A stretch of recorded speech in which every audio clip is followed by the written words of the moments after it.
Baruch 5-ാം അധ്യായം. ജെറൂസലേം, നീ ദുഃഖത്തിൻ്റെയും പീഡനത്തിൻ്റെയും വസ്ത്രം മാറ്റി ദൈവത്തിൽ നിന്നുള്ള മഹത്വത്തിൻ്റെ സൗന്ദര്യം എന്നേക്കുമായി അണിയുക. ദൈവത്തിൽ നിന്നുള്ള നീതിയുടെ മേലങ്കി ധരിക്കുക. നിത്യനായവൻ്റെ മഹത്വത്തിൻ്റെ കിരീടം ശിരസിൽ അണിയുക. ആകാശത്തിനു കീഴിൽ എല്ലായിടത്തും ദൈവം നിന്റെ തേജസ് വെളിപ്പെടുത്തും. നീതിയുടെ സമാധാനവും ഭക്തിയുടെ മഹത്വവും എന്ന് ദൈവം എന്നേക്കുമായി നിന്നെ പേര് വിളിക്കും. ജെറൂസലേം, ഉണരുക, ഉയരത്തിൽ നിന്ന് കിഴക്കോട്ട് നോക്കുക.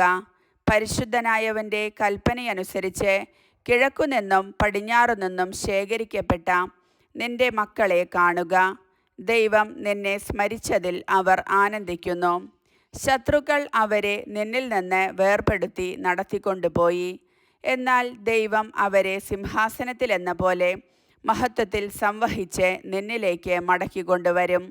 ഉന്നതഗിരികളും ശാശ്വത ശൈലങ്ങളും ഇടിച്ചു നിരത്താനും താഴ്വരകൾ നികത്തി നിരപ്പുള്ളതാക്കാനും ദൈവം കൽപ്പിച്ചിരിക്കുന്നു. അങ്ങനെ ഇസ്രായേൽ ദൈവത്തിൻ്റെ മഹത്വത്തിൽ സുരക്ഷിതരായി നടക്കും. ദൈവത്തിൻ്റെ കൽപ്പനയനുസരിച്ച് വനങ്ങളും സുഗന്ധവൃക്ഷങ്ങളും ഇസ്രായേലിന് തണലേകി.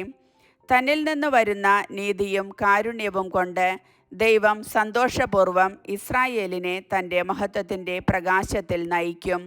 അവിടുത്തെ കാരുണ്യവും നീതിയും അവർക്ക് അകമ്പടി സേവിക്കും.